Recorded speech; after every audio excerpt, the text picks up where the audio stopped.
je vais vous parler sur un autre registre, donc sur le registre de ce que peuvent percevoir, donc ressentir, avoir vécu, expérimenter ces femmes que vous accompagnez dans votre travail au quotidien, et donc qui sont en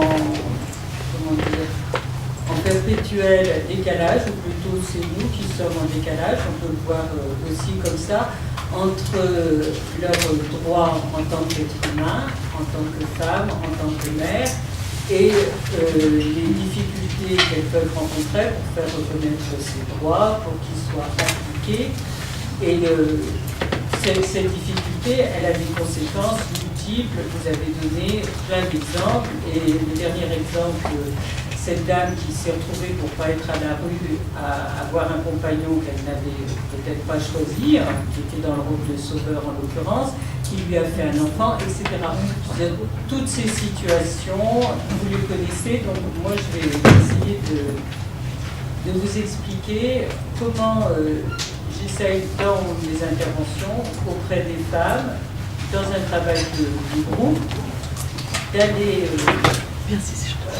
stimuler, réveiller, écouter, entendre ce que tous ces parcours, parfois les violences ont commencé dans l'enfance,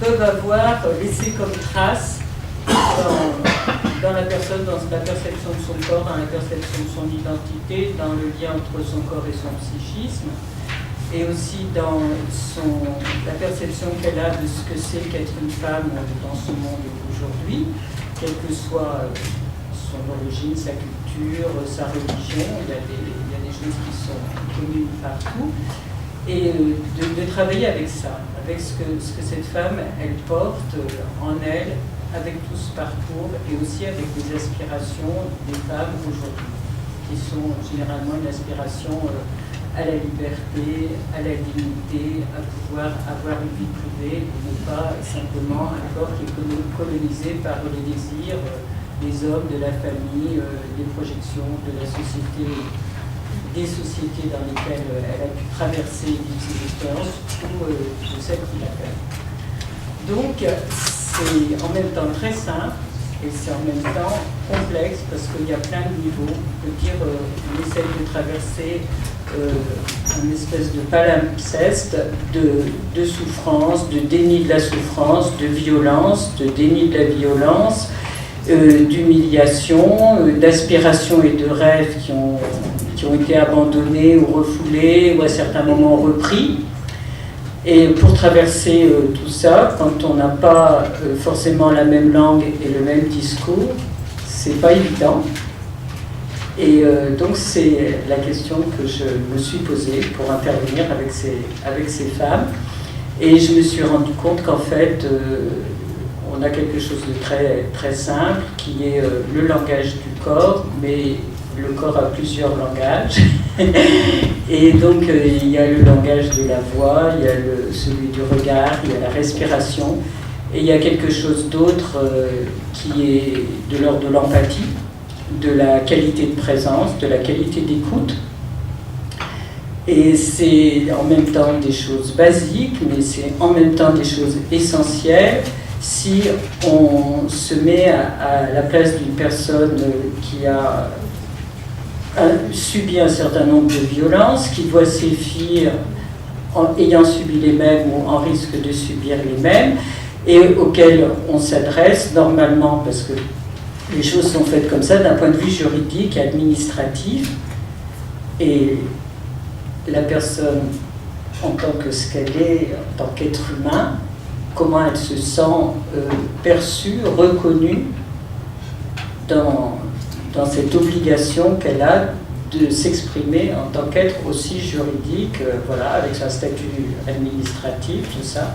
Il y a un décalage qui est considérable.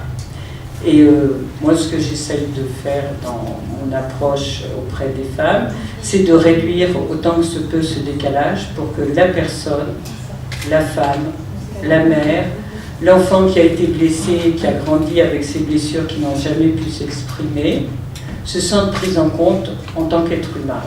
Voilà, alors j'ai envie de vous donner un exemple et j'ai aussi envie de vous faire un, je ne sais pas si ce sera un cadeau, mais oui, c'est un exemple. Comme je suis en lien avec des personnes telles que vous qui travaillez dans les CADA, qui travaillez dans des associations qui accompagnent les femmes victimes de violences, je sais que c'est un combat très difficile, que parfois vous pouvez ressentir de la lassitude, parfois aussi vous pouvez vous sentir un peu comme des éponges et puis porter les souffrances des femmes en espérant que votre accompagnement va déboucher sur une solution et voir que ce n'est pas toujours le cas. Et c'est aussi le 8 mars, donc comme exemple, on peut toucher d'autres femmes autrement que par le discours.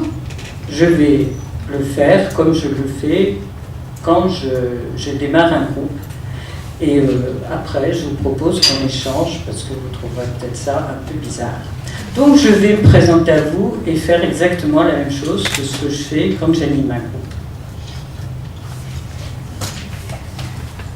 Donc bonjour. Bonjour.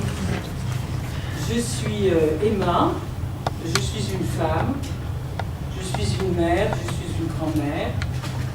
Et ce que j'ai appris, je l'ai appris auprès de femmes comme vous, au cours de différentes étapes de ma vie. Je l'ai appris en France, je l'ai appris aussi au Maghreb, je l'ai appris aussi en Asie, je l'ai appris aussi même au-delà du cercle polaire. Voilà.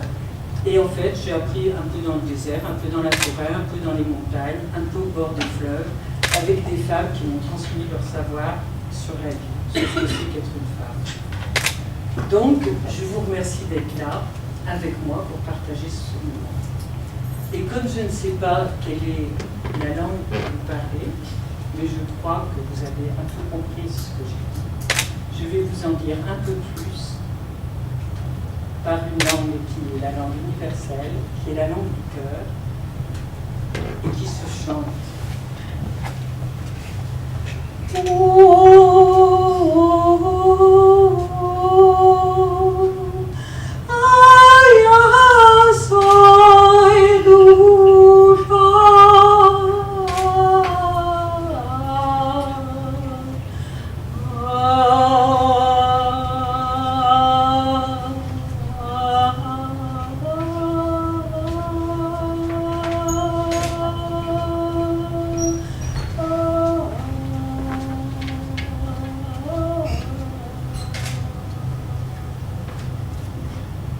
Maintenant, je vais vous proposer de fermer les yeux, d'aller rejoindre un endroit où vous vous sentez bien, où vous vous sentez en sécurité,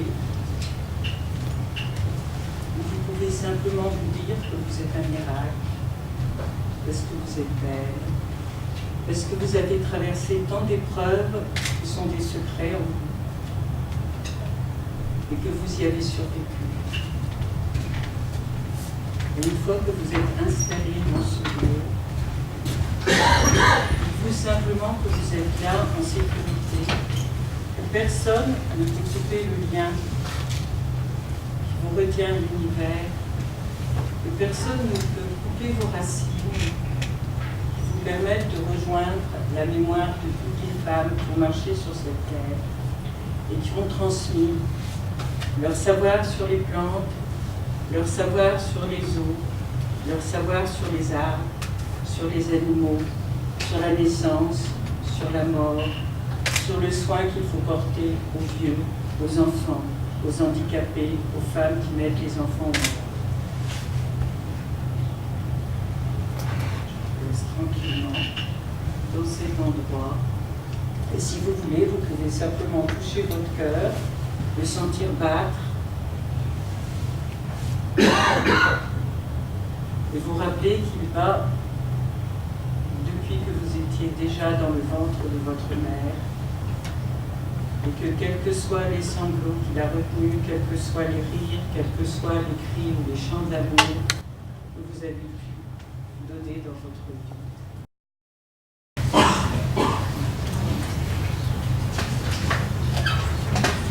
Et voilà, donc comme vous imaginez que quand j'interviens dans des groupes de femmes, elles ont peu l'habitude de cette façon de s'adresser à elles, parce que c'est pas en général comme ça qu'on le fait, et que ça provoque un moment d'étrangeté, mais ce moment, c'est celui qui leur permet de se reconnecter avec ce qu'elles sont profondément, ce que vous êtes, ce que je suis, rien d'extraordinaire, voilà.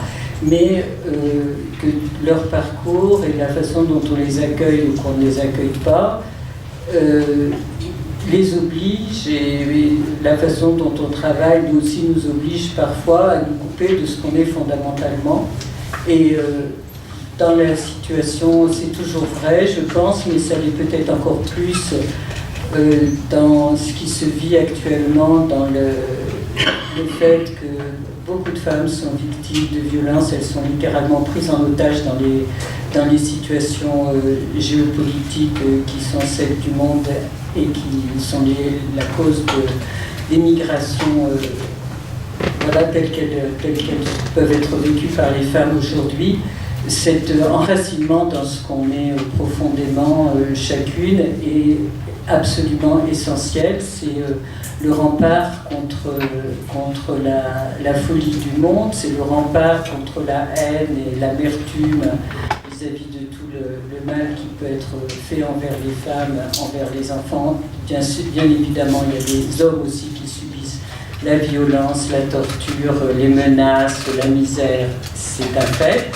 Et voilà, cet enracinement dans ce qu'on est profondément me semble être incontournable si on veut accompagner les personnes dans un parcours, les femmes victimes de violences, dans un parcours qui va vers un mieux pour tout le monde.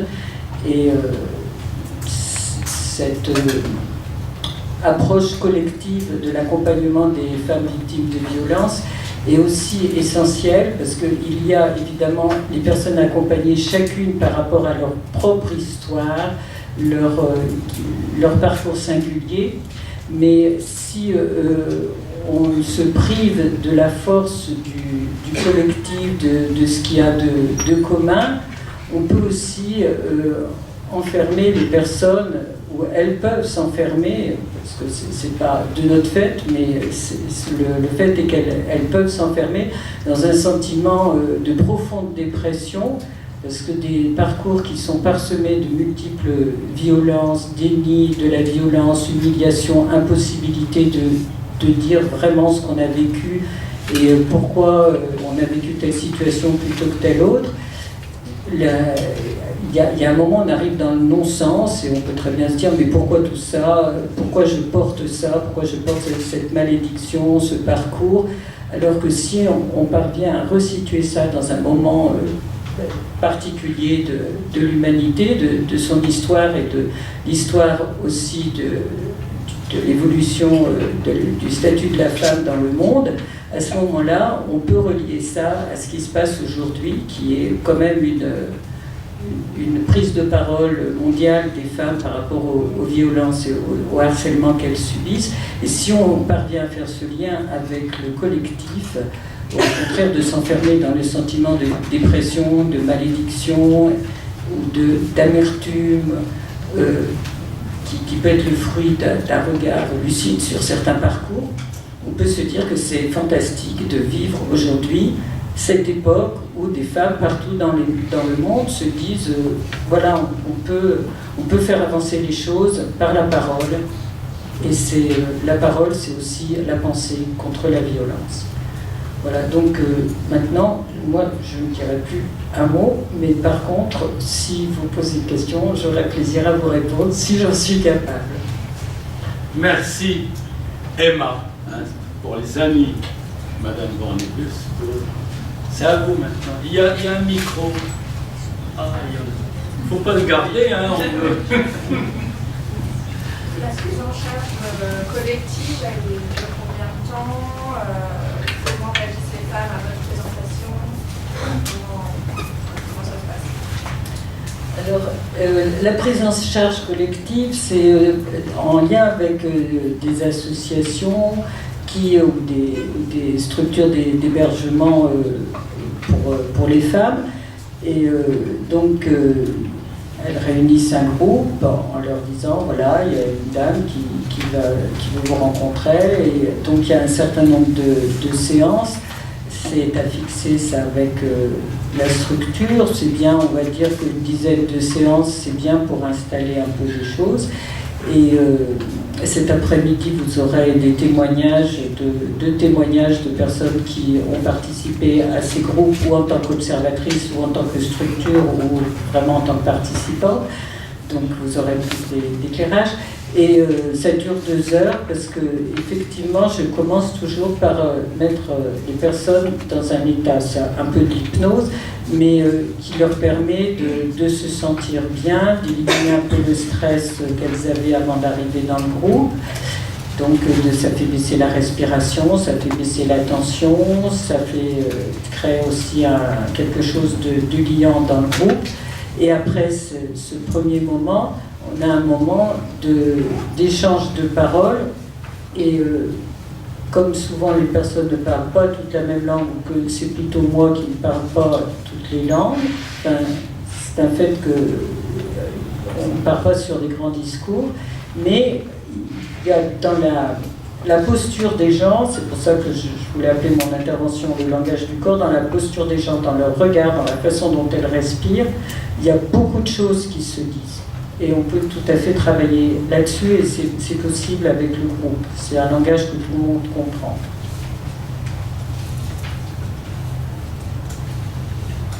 Continuez. Je ne sais pas si j'ai bien répondu, mais... Et donc typiquement, vous voyez une femme qui respire de cette façon, qui a cette posture, comment vous travaillez ça?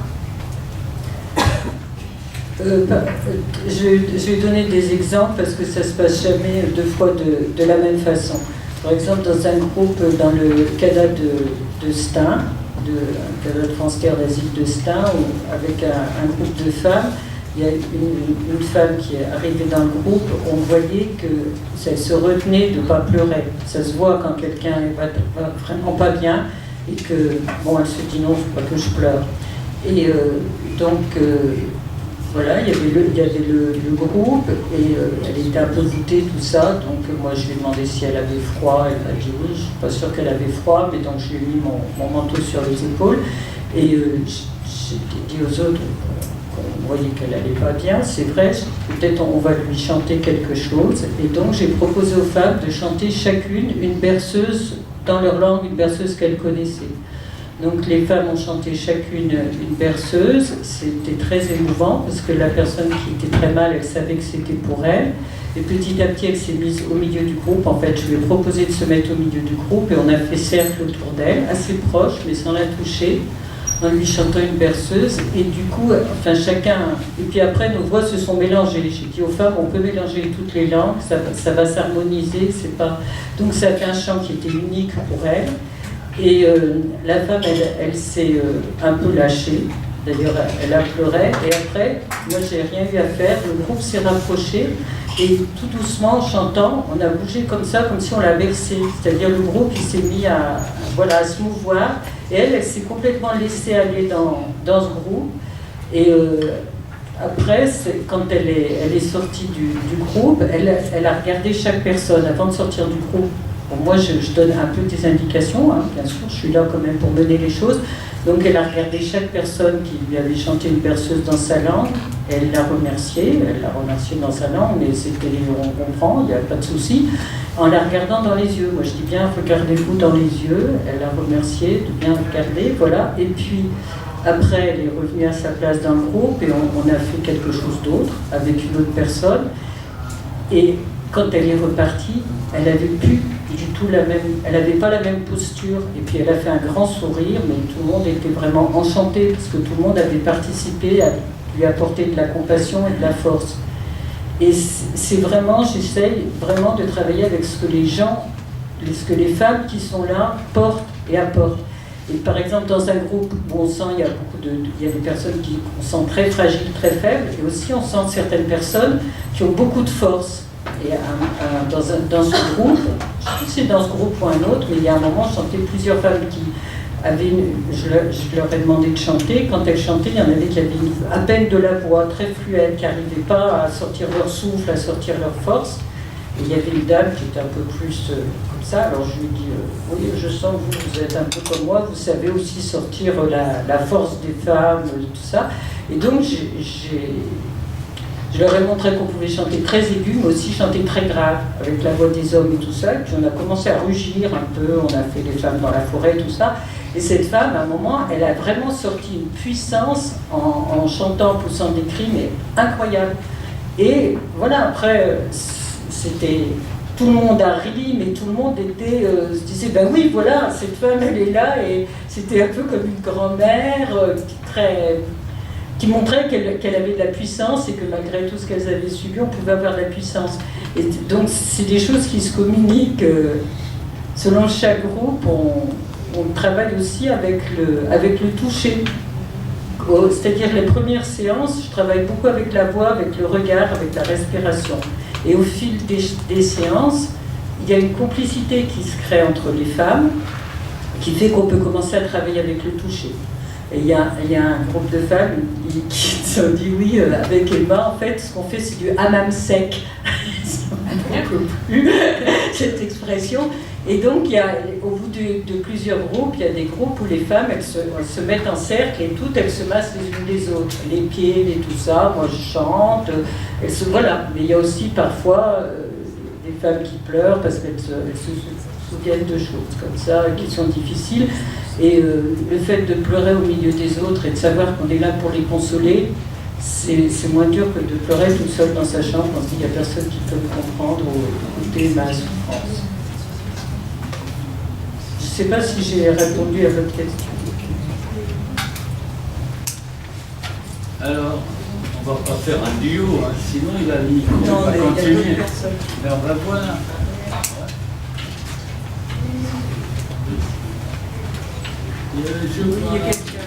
Mais du coup, elles n'évoquent jamais ce qu'elles ont vécu, ou juste par les expressions, le corps, le langage du corps. Mais est-ce qu'elles racontent à un moment donné? Alors, oui, bien sûr, il y a des femmes qui racontent, il y en a même, bon, ça dépend évidemment de leur maîtrise du français, mais il y en a même qui racontent beaucoup, et il y en a qui disent juste quelques mots et qu'on comprend. Voilà, mais ce qui est important de comprendre pourquoi on fait plusieurs séances, c'est parce qu'il faut vraiment qu'il y ait une grande complicité qui se crée et une grande confiance pour que les femmes puissent parler. Et aussi, moi, ce qui m'a beaucoup surpris, c'est que quand on est enfin, ça ne m'a pas surpris parce que c'est un peu la base de mon travail, mais quand on est à un certain niveau de partage, voilà, quand les personnes se sont regardées, qu'elles ont chanté ensemble, voilà, qu'elles se sont touchées, il y a une complicité qui crée, qu'il y a très peu de mots à dire parfois pour qu'on comprenne ce qui s'est passé pour la femme. On n'a pas besoin de le savoir dans le détail, mais qu'on comprend l'impact de ce qu'elle a vécu et qu'elle puisse le déposer dans le groupe. Parfois, il n'y a pas besoin d'avoir fait 6 mois de français pour que ce soit perceptible. Mais selon les niveaux de français, il y a des groupes où les gens vont rentrer de façon plus spécifique dans leur histoire. Madame, j'ai vu que vous avez bonjour. Moi, je trouve ça très intéressant et j'aimerais savoir comment vous avez développé votre méthode. Est-ce que c'est quelque chose de très personnel? Est-ce que vous avez travaillé avec, je ne sais pas, d'autres intervenants? Voilà.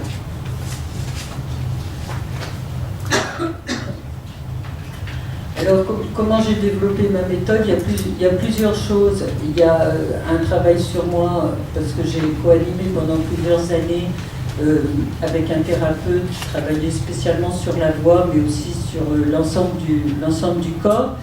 Et il avait dans ses groupes des femmes qui avaient été violées ou des personnes qui avaient subi des violences, mais pas seulement. Et le fait de co-animer avec lui, j'ai appris beaucoup de choses sur toute la communication, on va dire, infraverbale.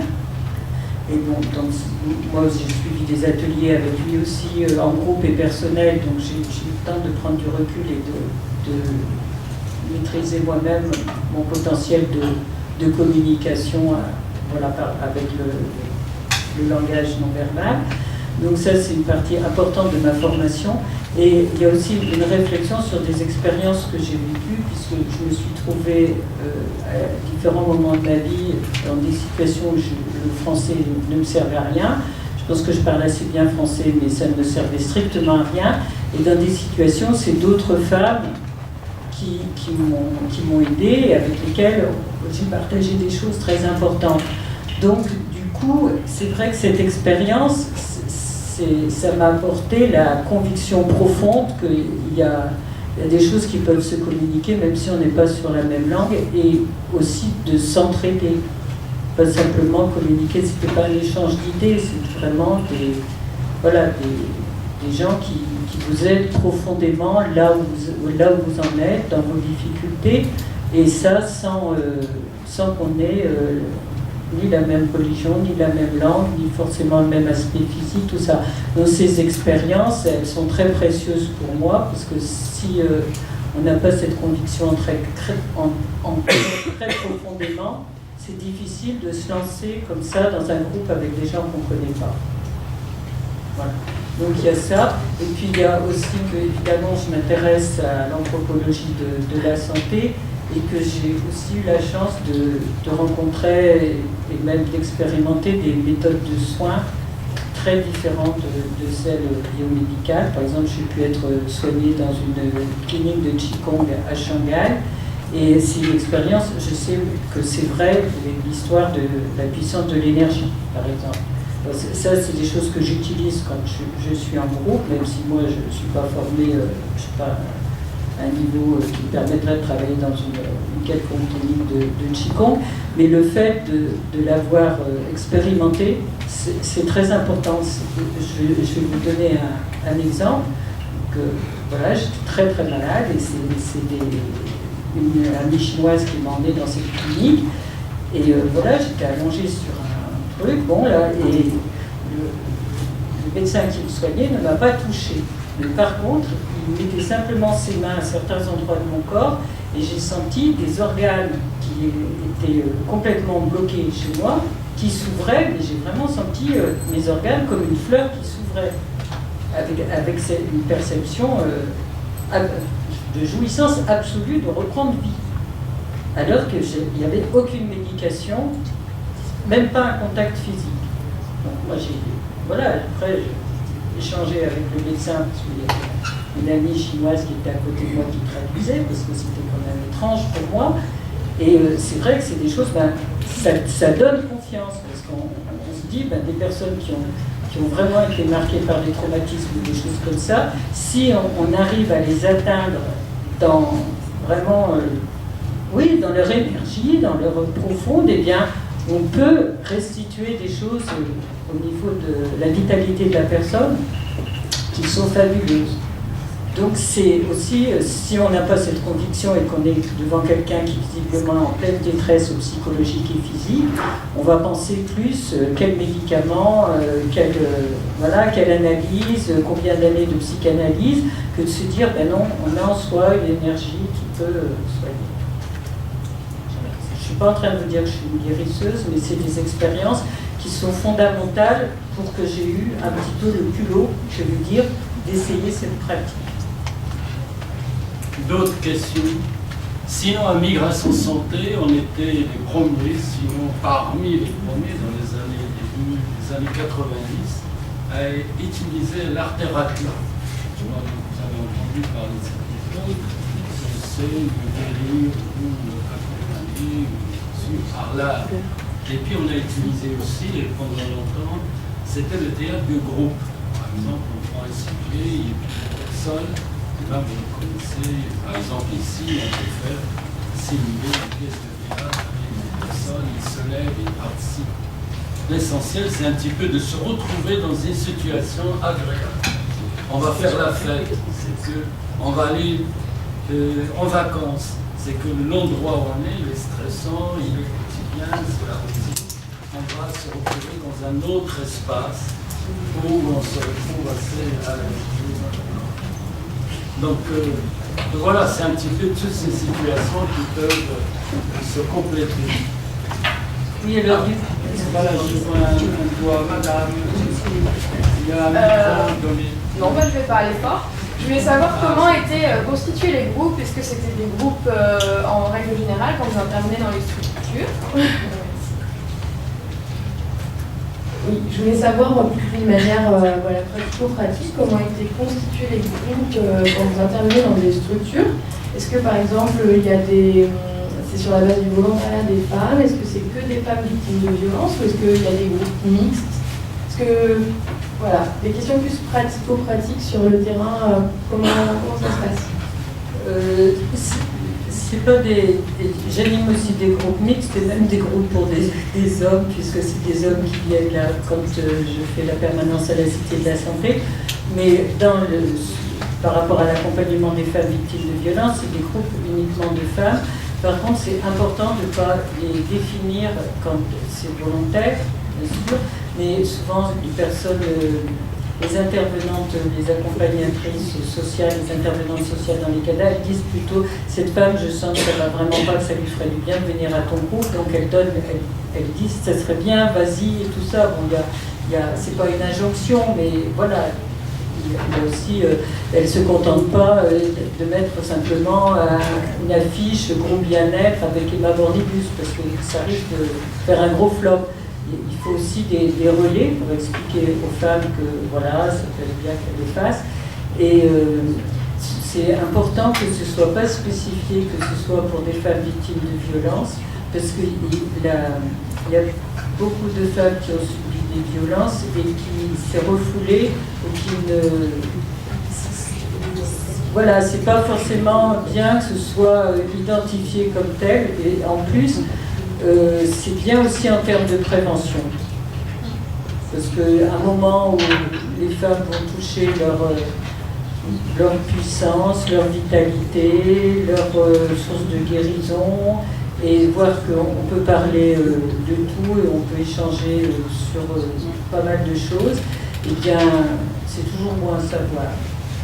Donc, il y a aussi des femmes qui ne seraient jamais venues dans un groupe pour parler des violences et qui, après plusieurs séances, se rappellent de choses et ont envie d'en parler.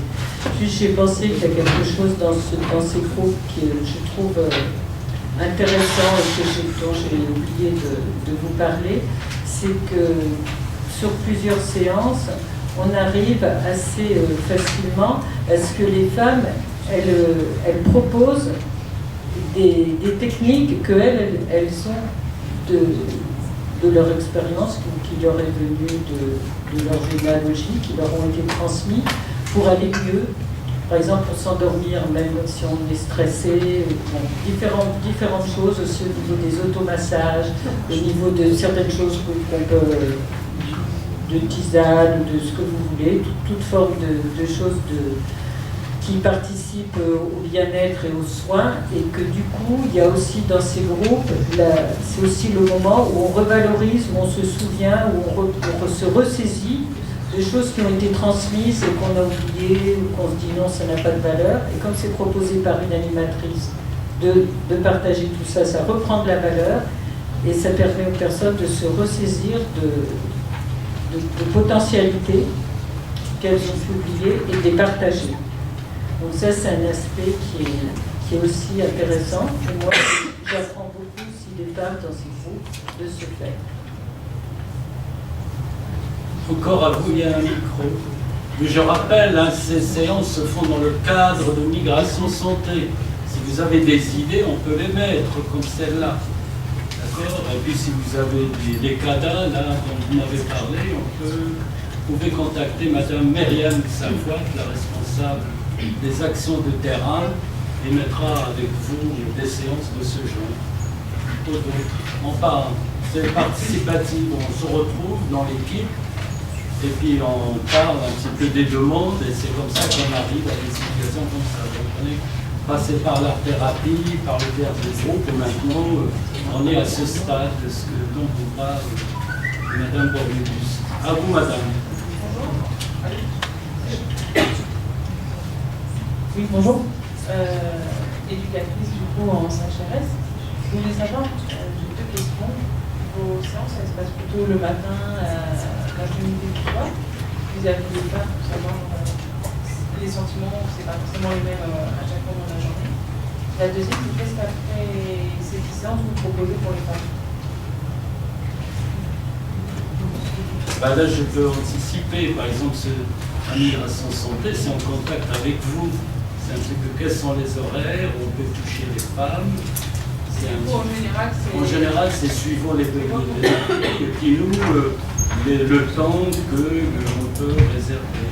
Donc c'est une contribution mutuelle. Ça dure 2 heures. Oui, en fait, souvent c'est déterminé par les contraintes des femmes, c'est-à-dire qu'il faut mieux éviter, puisque c'est ce qui est intéressant, c'est qu'elles fassent plusieurs séances d'affilée, de proposer des séances où c'est des séances où elles vont aller pour des services administratifs, elles vont avoir des rendez-vous pour ci, pour ça, voilà. En même temps, le soir, elles sont souvent fatiguées, donc c'est vraiment adaptable, parce que aussi, je suis intervenue aussi dans des endroits où des femmes travaillaient, dans ce cas-là, on peut les toucher que le soir. Donc nous, effectivement, comme le disait M. Moubaraki, on s'adapte aussi aux contraintes et aux possibilités du lieu où on vient. Il y a aussi une histoire qu'il faut avoir une salle disponible. Voilà, donc au maximum, moi, je m'adapte à ces contraintes. Et qu'est-ce qu'on fait ensuite? C'est ça votre question, c'est en dehors du groupe? Il y a les séances, les femmes, ça leur a découvert un nouveau champ, et du coup, par la suite, il y a plus. Est-ce qu'il est possible d'être entre une femme pour continuer à travailler sur la reconstruction? Alors, il y a, voilà, en dehors de ça, on peut toujours, bien sûr, refaire des séances, parce qu'il y a des femmes où c'est bien, c'est des nouvelles séances, et puis il y a d'autres femmes qui sont différentes à chaque fois, qui reviennent. Donc, il n'y a pas une limite absolue, disons, 10 séances, c'est plutôt un minimum pour qu'il y ait suffisamment de complicité, d'empathie, de confiance instaurée dans le groupe, réciproquement entre les femmes, pour que celles qui ont vraiment besoin de lâcher des choses puissent le faire, et puis s'approprier aussi des techniques on va dire, d'auto-guérison qu'on propose. Il faut aussi le temps pour que les personnes les expérimentent et se les approprient. Donc c'est un minimum, mais ce n'est pas un maximum. Après, il faut savoir que dans les femmes qui sont dans ces groupes, il y a des femmes qui ont subi des traumatismes très profonds qui doivent être suivis individuellement dans un cadre de soins post-traumatiques. Et ça, il y a des instituts, des cliniques spécialisées pour ça. Et donc, ça permet d'identifier avec elles ce besoin et de les orienter vers ces endroits-là. Parce que les femmes peuvent vous découvrir pourquoi il y a vraiment un suivi au niveau du somato qui est en fait. Vous pouvez y avoir orienté par la suite. Oui, et c'est vrai que c'est aussi un travail qui se fait en partenariat avec vos équipes. D'ailleurs, je demande à ce qu'il y ait une personne de l'équipe qui soit présente dans le groupe, par exemple une éducatrice ou une psychologue, parce qu'elle peut percevoir des choses que moi je ne comprendrais pas parce que je ne connais pas l'étude de la dame, et il y a aussi des choses qu'elle peut reprendre après. C'est-à-dire pas, bien sûr, sur ce que la dame a dit ou exprimé, mais elle peut se saisir de choses. Il y a des personnes qui m'ont dit, telle personne, on n'arrivait pas à comprendre vraiment qui elle était, on sentait qu'il y avait un secret, quelque chose de lourd, mais on n'arrivait pas à la saisir. Et qu'en étant présente et en voyant ce qui se passe dans le groupe, des intervenants m'ont dit, maintenant j'ai l'impression que je sais à qui j'ai affaire, et donc du coup j'ai pu établir une relation de confiance avec elle, et j'y arrivais pas. Donc, ce qui ne met pas en cause du tout, évidemment, la compétence de l'intervenant, mais voilà, c'est une personne qui est hyper protégée parce qu'elle a vécu des choses trop dures. Et donc, c'est vraiment un partenariat. Je ne travaille pas toute seule comme ça, comme un cheveu sur la soupe. Et ça, c'est intéressant parce qu'on peut en discuter. Voilà, on peut en discuter aussi avec, après, en ce qui se passe dans telle personne, qu'est-ce qui serait bien de lui proposer, là où elle en est maintenant, et voilà. Ah, ça c'est un petit peu pour tout le monde. Il faut savoir travailler en partenariat, on ne peut pas savoir ses limites. C'est-à-dire savoir orienter, savoir à qui s'orienter, et surtout, l'essentiel, c'est qu'un psychologue, c'est le passage à l'acte. C'est-à-dire que la personne se prenne en charge. Une fois que la personne est consciente de sa situation, et là, du coup, on prévoit que voilà, maintenant, il y a la communication qui passe, sans notre lié, l'usager et le professionnel, et à ce moment-là, c'est ça l'essentiel, c'est que la personne soit apte à se prendre en charge et faire la démarche elle-même pour accompagner. Vous parlez de technique d'auto-guérison, vous voulez en parler un peu plus? Oui, alors c'est un grand mot pour dire des choses très simples, et quand les gens l'expérimentent, après ils peuvent le faire eux-mêmes. C'est des techniques qu'on retrouve dans le yoga, dans des tas de pratiques. La première chose, que tout le monde peut expérimenter très rapidement, c'est la respiration. C'est-à-dire quand on arrive à contrôler, à ralentir sa respiration, on fait baisser le niveau de stress assez rapidement, et donc d'apprendre une technique de respiration pour que les personnes puissent, même quand elles ont peu de temps, il faut, là je pense plutôt aux réfugiés qui sont à la permanence là, mais c'est exactement pareil pour tout le monde. Quand on a subi beaucoup de stress, ou qu'on a beaucoup d'angoisse, ou on se sent en grande précarité, on attend des papiers, on attend des réponses et tout ça, on dort mal, et on dort peu.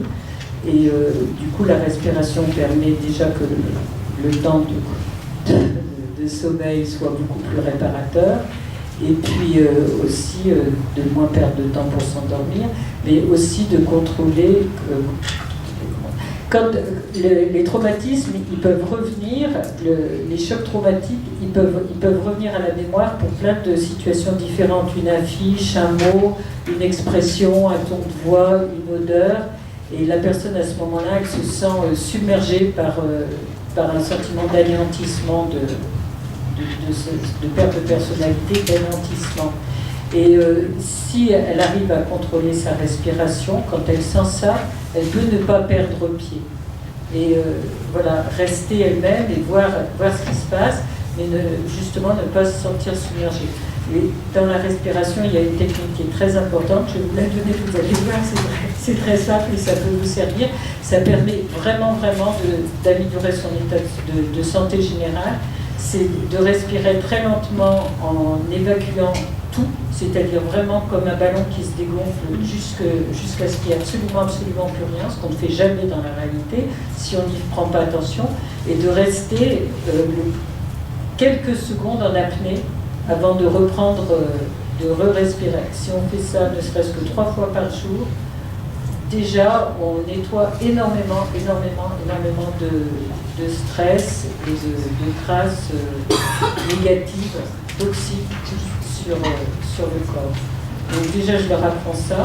Après il y a les automassages qui sont très bons et vraiment qui sont aussi très antiques. Donc voilà, les massages du visage, les massages de certains points d'acupuncture. Ça, si vous cherchez dans le doline, par exemple. Et puis, il y a d'autres choses qu'on invente aussi, qu'on trouve. Voilà. Donc, je peux vous recommander une chose qui marche très bien pour se réancrer et se remettre dans la verticalité quand on se sent assez anéanti par un certain nombre de choses. Vous essayez de trouver quelqu'un qui vous masse les pieds et en même temps qui vous chante des chansons avec des sons très graves, très modulés, très longs, donc au niveau de la respiration, et très doux. Et l'effet est quasi immédiat. Vous êtes très énergisé, verticalisé. On va faire l'expérience. Faites de la respiration. 5 minutes, combien de temps il faut? 1 minute avec tout le monde respire. Et après on va chanter, attention, après on va danser. Non mais en fait, ce qui est assez fabuleux, c'est que dans toutes les civilisations, dans toutes les cultures, il y a des choses d'auto-guérison, des techniques d'auto-guérison. Et maintenant, ce qu'on voit ici, à la Cité de la Santé, vous avez la chance d'avoir énormément d'informations là-dessus, c'est qu'il y a un renouveau de l'intérêt pour toutes ces pratiques de santé qu'on peut mettre en place soi-même. Il y a d'autres questions Sinon, je vais vous faire un petit peu de philo. Pour ça, on va un petit peu voir pourquoi le taoïsme, le bouddhisme est différent de notre médecine. Et tout ça, ça doit se faire dans le cadre de santé publique. Tout le monde est philosophiste. Vous savez, puisqu'on est humain, on dit Pascal, on pense qu'on existe. Et bien, la philosophie occidentale, y compris celle des religions, c'est comme dit le Platon et Aristote, que le monde se partage en deux. Il y a le monde supérieur à la Lune, vous connaissez déjà supralunaire, qui relève de quoi? De tout ce qui est pensé de l'au-delà, et tout ce qui est infralunaire, c'est-à-dire le terrestre. Hein? Et puis par la suite, jusqu'à quand on a dit voilà, il faut séparer le haut et le bas. Le haut, c'est religieux, c'est la croyance, et le bas, c'est terrestre, et les citoyens, et c'est là on arrive à la liste. Bref. Mais dans le taoïsme, depuis toujours, l'homme, il incruste un petit peu ces deux paradigmes dans sa tête et dans son comportement. Donc un petit peu l'âme qui fait partie de la divinité chez l'homme et chez le bouddhisme, et bien l'homme est aussi Dieu. Donc c'est pour cela, il est là à la terre, il se mélange, mais en même temps on se retrouve un petit peu. Quelquefois, on sort de soi-même et on devient dans l'au-delà. Et c'est juste là que ça doit être introduit dans notre civilisation occidentale, un jour.